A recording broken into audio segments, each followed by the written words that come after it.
आप पढ़ाई कर सकते हैं हमारे एप्लीकेशन के माध्यम से बिल्कुल फ्री में। तो आज ही उसे डाउनलोड करें, जिसमें आपको क्लास 6 से 10वीं तक के चैप्टर वाइज वीडियो मिलेंगे तथा साथ ही पीडीएफ नोट्स मिलेंगे। तो आज ही उसे डाउनलोड करें, लिंक दे रखी है उसकी डिस्क्रिप्शन में।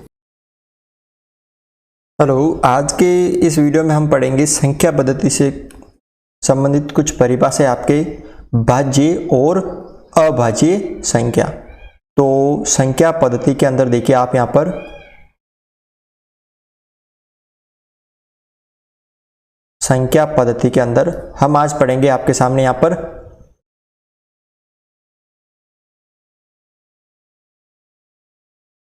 भाज्य संख्या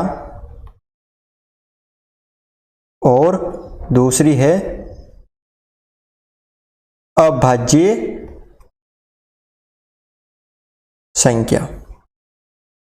तो आज के इस वीडियो में मैं आपको भाज्य और अभाज्य संख्या के बारे में बिल्कुल सरल तरीके से बताऊंगा, ठीक है ना। तो इनको करने से पहले आपको ये बात ध्यान रखनी होगी कि जो है आपको यहाँ पे लिखना होगा, ठीक है ना।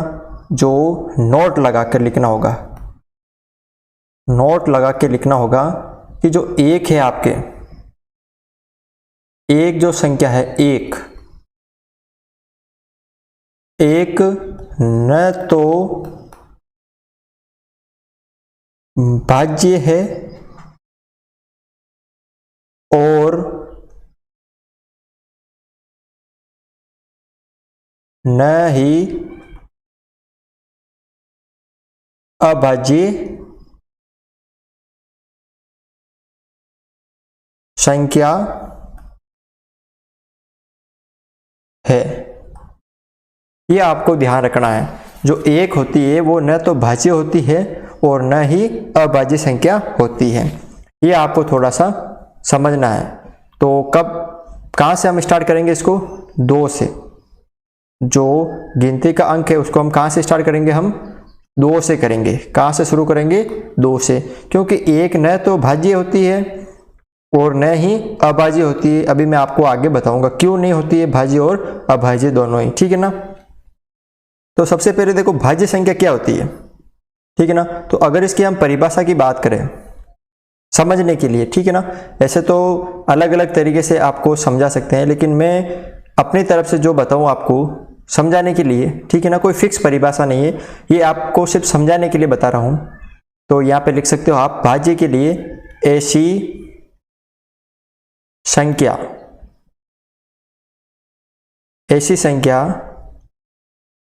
जिसमें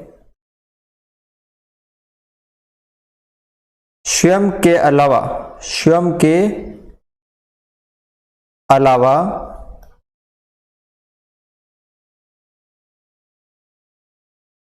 अन्य संख्या का भाग सिर्फ किसको? एक को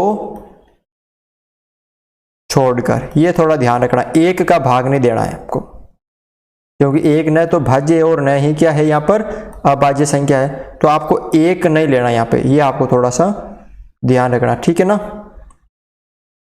तो यहाँ पर ऐसी संख्या जिसमें स्वयं के अलावा खुद का और अन्य संख्या का भाग सिर्फ एक का भाग नहीं देना। अन्य संख्या में एक का नहीं देना, 2 का दे सकते हो, 3 का दे सकते हो, एक का आपको नहीं देना है, क्योंकि एक का भाग सब में जाता है, चाहे वो कैसी भी संख्या हो, एक का भाग सभी में जाता है। इसलिए एक न तो भाज्य है न ही अभाज्य संख्या। तो क्या याद रखना कि ऐसी संख्या जिसमें स्वयं, यानी अभी मैं बताऊंगा आपको एग्जाम्पल लेके, जिसमें खुद का तो भाग जाता है और अन्य संख्या का भाग भी पूरा जाता है, पूरा जाता है। अब यहाँ पे पूरा जाने का मतलब क्या है वो भी मैं आपको बताऊंगा। पूरा जाता है तो वह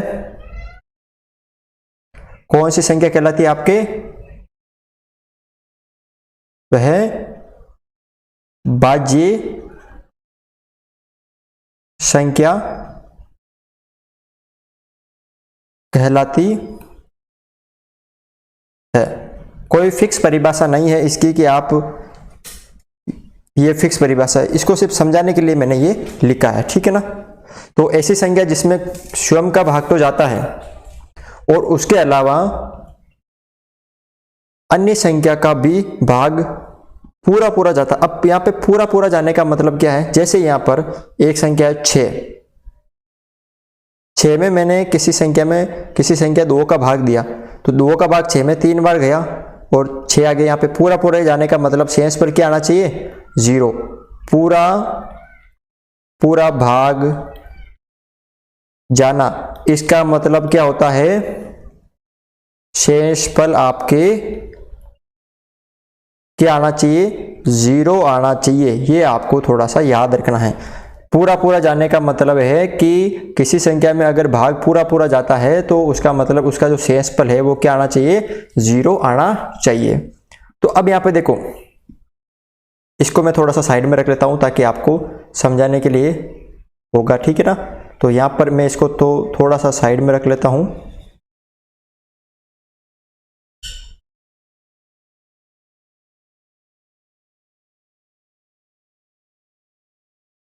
ये आप आशा करता हूं ये तो आपको समझ में आ गया होगा, ठीक है ना, कि यहाँ पे क्या होता है, ठीक है। अब यहाँ पे देखो, ये समझ में आ गया कि ऐसी संख्या जिसमें स्वयं के अलावा अन्य संख्या का भाग भी पूरा पूरा जाता है। पूरा पूरा जाने का मतलब क्या है कि शेषफल क्या आना चाहिए, 0 आना चाहिए। तो वो कौन सी संख्या कहलाती है आपके यहाँ पर, भाज्य संख्या कहलाती है, ठीक है ना। तो अब आगे देखो आप यहाँ पर, जैसे अब शुरू कहां से होगी, 1 से शुरू नहीं होगी क्योंकि 1 न तो भाज्य है न ही अभाज्य है। तो कहां से शुरू करेंगे, 2 से। अब आप मुझे बताओ कि 2 में खुद का भाग तो जाता है, स्वयं का भाग जाता है, किसी अन्य संख्या का भाग भी पूरा पूरा जाता है, 1 का जाता है, लेकिन 1 का हमें देना नहीं है, ठीक है। स्वयं का 2 का जाता है, 2 के हमेशा ध्यान रखना कि भाग पूरा पूरा कब जाएगा, जब उससे छोटी संख्या हो, ठीक है ना। जैसे 6 में भाग देंगे तो 6 से छोटी संख्या का भाग देंगे तब वो पूरा पूरा जाएगा, ठीक है ना, ठीक है ना। 10 में भाग देना तो 10 से छोटी संख्या का भाग देंगे तब वो पूरा पूरा जाएगा। तो 2 से छोटी 1 है, 1 का हमें भाग देना ही नहीं है, तो वो एक भाज्य संख्या नहीं है। तो इसी तरह हम अभाज्य संख्या की भी परिभाषा लिख सकते हैं। क्या है इसकी परिभाषा, कि ऐसी संख्या जिसमें स्वयं के अलावा, वो ही आपको 1 का भाग नहीं देना है, स्वयं के अलावा अन्य संख्या का भाग पूरा पूरा, यानी 1 को छोड़कर पूरा पूरा नहीं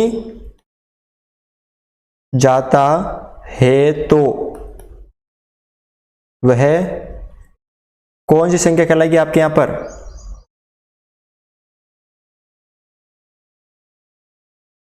वह अभाज्य संख्या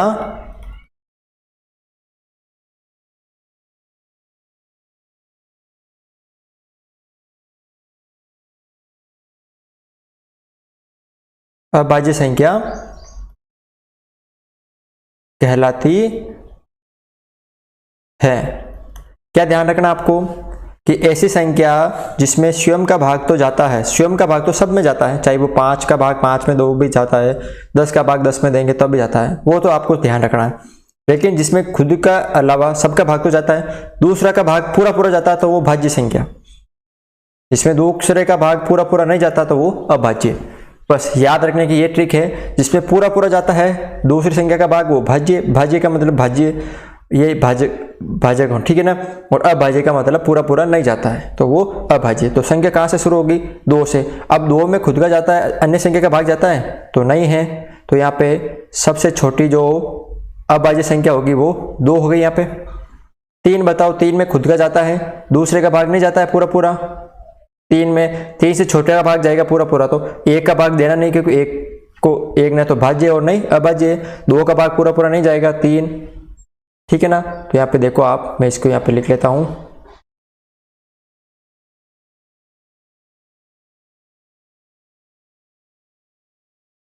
ठीक है, मैं यहाँ पे लिख लेता हूं आपके सामने।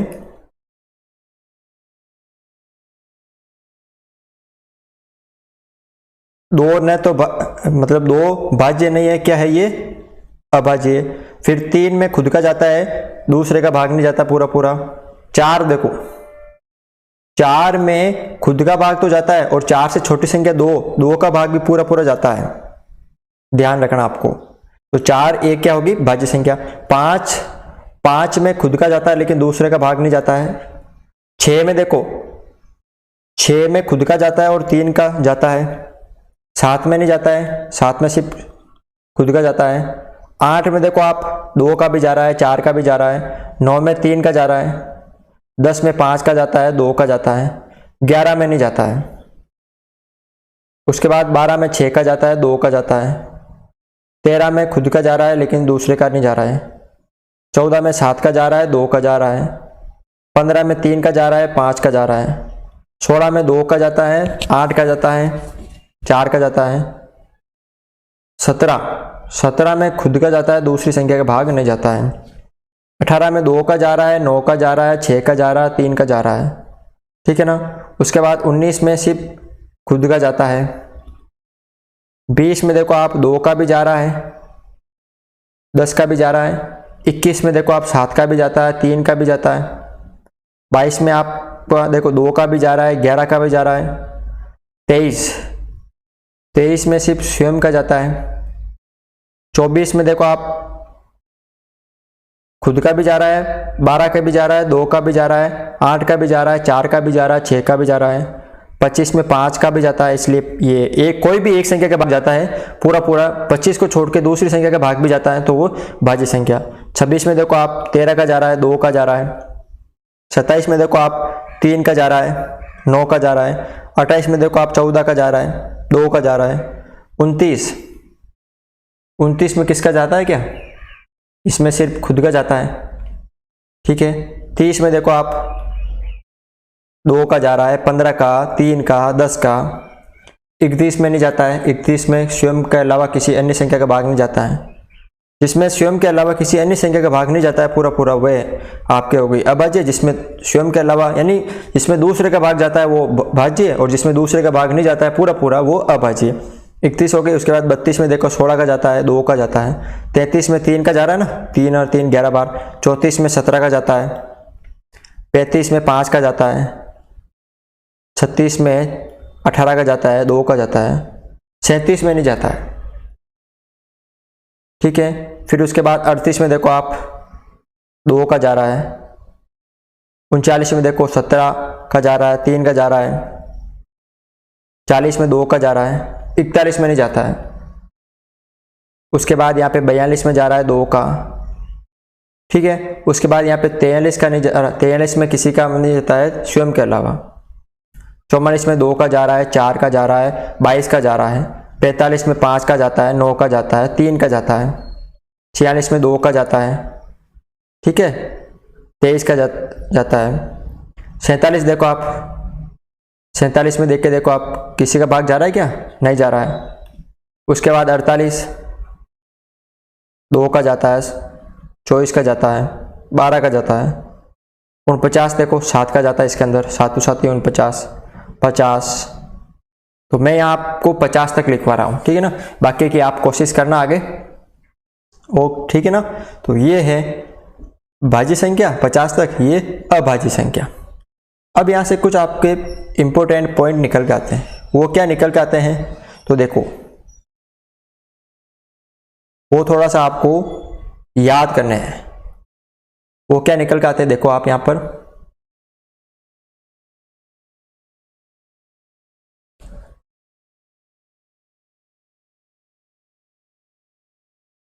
अब यहाँ पे देखो,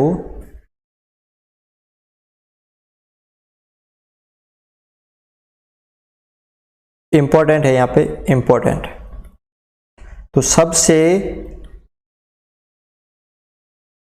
छोटी, इधर भाज्य संख्या थी ना, तो भाज्य संख्या, सबसे छोटी भाज्य संख्या कौन सी है, ये आपको बताना है। उसके बाद यहां पर, ठीक है, सबसे बड़ी भाज्य संख्या, ये भी आपको बताना है। इधर देखो, इसमें सबसे छोटी अभाज्य संख्या, ठीक है, ये आपको बताना है, ठीक है। उसके बाद है सबसे बड़ी अभाज्य संख्या, ये भी आपको बताना है। और ऐसी संख्या, ऐसी एकमात्र संख्या, एकमात्र का मतलब एक के उसके अलावा कोई नहीं है, ठीक है, एकमात्र संख्या जो सम तथा अभाज्य दोनों है, ठीक है ना। ऐसी एकमात्र संख्या जो सम है और सम होने के साथ साथ क्या है, अभाज्य, या अभाज्य होने के साथ साथ क्या है, आपके यहाँ पर सम है। तो कौन सी संख्या है, तो मैं आपको यहाँ पे बता देता हूँ। अब देखो, यहाँ पर सबसे जो छोटी संख्या है भाज्य, सबसे छोटी भाज्य संख्या कहाँ से शुरू होती है, 4 से होती है ना। एक ना तो भाज्य और ना अभाज्य है, तो 1 से काउंट करना नहीं है। 2 और 3 तो अभाज्य हो गई, तो 4 हो गई सबसे छोटी भाज्य संख्या। ये आपको याद रखना है कि 4 जो होती है वो सबसे छोटी भाज्य संख्या होती है। ये इंपॉर्टेंट क्वेश्चन है आपके सामने। सबसे बड़ी भाज्य संख्या, क्योंकि 50 तक गिनती होती नहीं है, 50 से आगे 51, 52, 53 होती है, अनंत तक होती ना, तो अनंत तक होती है। इसका मतलब सबसे बड़ी जो भाज्य संख्या होती है वो क्या होती है, अनंत। गिनती जो है कभी खत्म नहीं होती ना, इसका मतलब वो अनंत हो गया। इसका मतलब यहाँ पे देखो, सबसे छोटी अभाज्य संख्या, अब सबसे छोटी अभाज्य संख्या कौन सी है यहाँ पर, 2, और कौन सी है यहाँ पर, 2 हो गई। सबसे बड़ी खत्म नहीं होती गिनती, इसका मतलब अनंत। और ऐसी एकमात्र संख्या जो सम तथा अभाज्य दोनों है, एकमात्र संख्या वो भी कौन सी है आपके यहाँ पर, 2 ही है। 2 सम संख्या है, और सम, इसके अलावा कोई भी सम संख्या अभाज्य संख्या नहीं है। सारी की सारी कौन सी है, भाज्य संख्या है। यानी सारी की सारी जो सम संख्या है वो 2 के अलावा भाज्य संख्या होगी। तो बस यही था आज के इस वीडियो में। आशा करता हूँ कि आपको ये वीडियो अच्छा लगा होगा, ठीक है ना, क्योंकि बिल्कुल सरल तरीके से मैंने आपको बताया है। जो भी मैंने इस वीडियो में बताया आपको, बिल्कुल सरल तरीके से आपको बताया है, ठीक है ना। तो आप ये नोट कर लीजिए, ठीक है ना, बिल्कुल सरल है। आप यहाँ पर भाज्य और अभाज्य संख्या के बारे में आपका जो भी डाउट होगा वो क्लियर हो गया होगा मेरी तरफ से। तो मैंने इसको पूरा अच्छी तरह से इसको समझाया है। अगर आपको ये वीडियो अच्छा लगा ना, तो इसे लाइक ज़रूर करें। आप हमारे चैनल पर नए हो तो इस चैनल को ज़रूर सब्सक्राइब करें ऐसे वीडियो और देखने के लिए।